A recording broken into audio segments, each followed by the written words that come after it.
This tutorial will show you how to download software from the MSDNAA site, specific for Xavier University students. You will first want to send an email to Xavier University contact. She will then reply to you with your login information. Once you receive your login information, you will want to follow the link to the MSDNAA site, select your software to download, and then burn your file to a disk.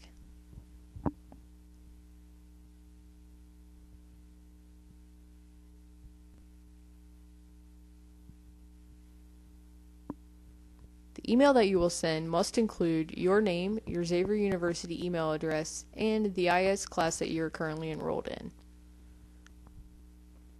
Your reply email will contain your login information as well as a link to the Xavier University Access site. Follow that link to the site.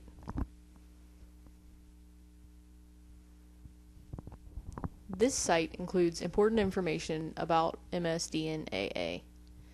You'll want to scroll to the middle of the page and follow the link to the MSDNAA site. It's a good idea to go ahead and bookmark this site as well.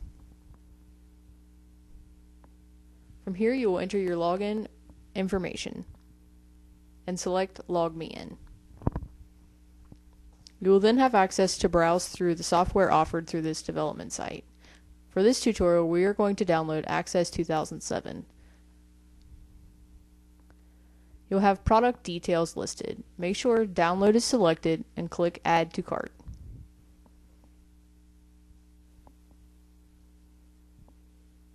Read through the licensing agreement and the guidelines for students, scrolling down to the bottom of the page. Once you have read and understand all of the guidelines, select I agree. You can then check out.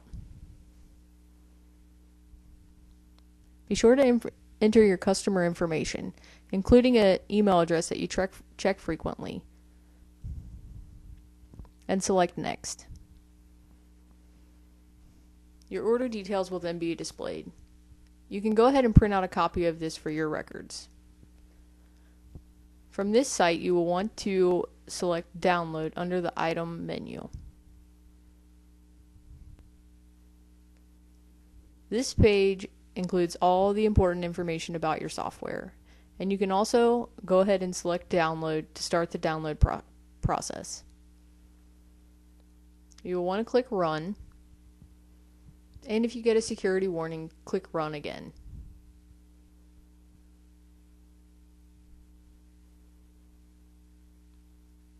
From here you'll want to make sure you take note of where the default saving section is. Note that this file is going to save to the C temporary file. Select Next. From this page you will be able to see a red progress bar at the bottom of the screen. When the red progress bar gets about halfway, it's a good idea to go ahead and get your CD rewritable ready, making sure that the CD is in fact a CD-RW and that it is blank.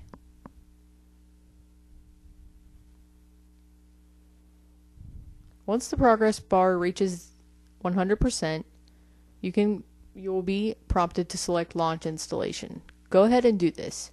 It will take you to your ISO file location. From here, double-click on your ISO file. If you have a program that will burn it to a disk already installed on your computer, you will not receive this message. This message is telling me that I do not have software. If you do have software, you can skip the next section of this tutorial.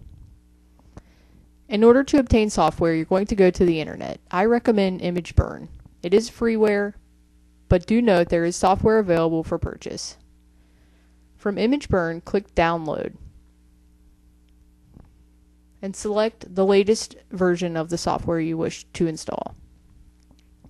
Click Run, and if you get the security warning again, click Run.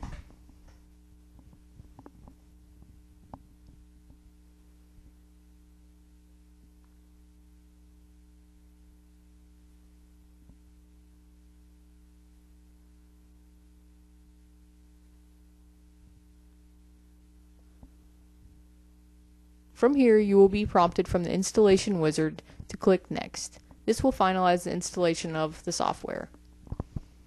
Click the "You agree to the terms and services" after you read through it and click Next.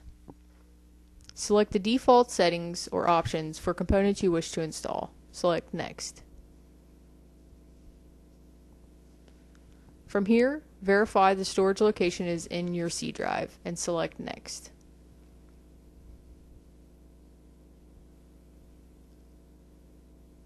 I do not want to utilize their toolbar, so I'm going to uncheck that option and check Next. Click Next. It is asking me to select yes or no if I would like to install automatic updates or check for automatic updates. I said no and I clicked Next. From there, I'm going to click Finish from the installation wizard. We are now ready to burn our ISO file to a disk.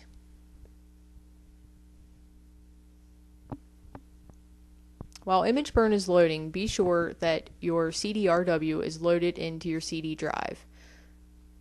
Click Write Image to Disk and load your ISO file into the location.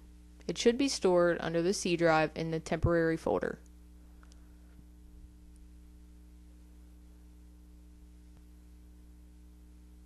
Once you've located your ISO file, check it and click Open, verifying that the directory is correct. Then click Write to Disk. This process will take a few minutes, but once the green progress bar reaches completion, it will begin writing your file to a disk. Because I have a laptop, it is asking me to close the CD drive and check OK. You may or may not get this message.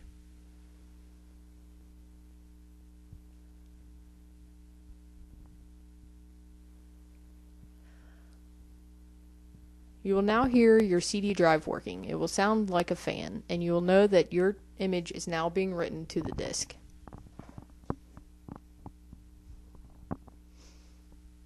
Once finished, you will receive a message telling you that the operation was successful.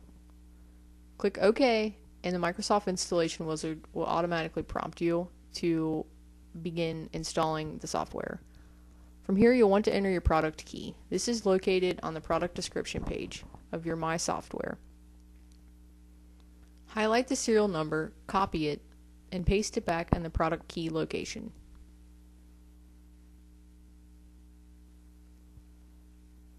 You can also type in your product key information. Just be sure that it is all caps. Click Continue. Once you've read through the licensing agreement, select I agree and continue. You're now ready to install. Continue to follow the Microsoft installation prompts until your program is installed on your computer. Congratulations, you have just downloaded free software, legally.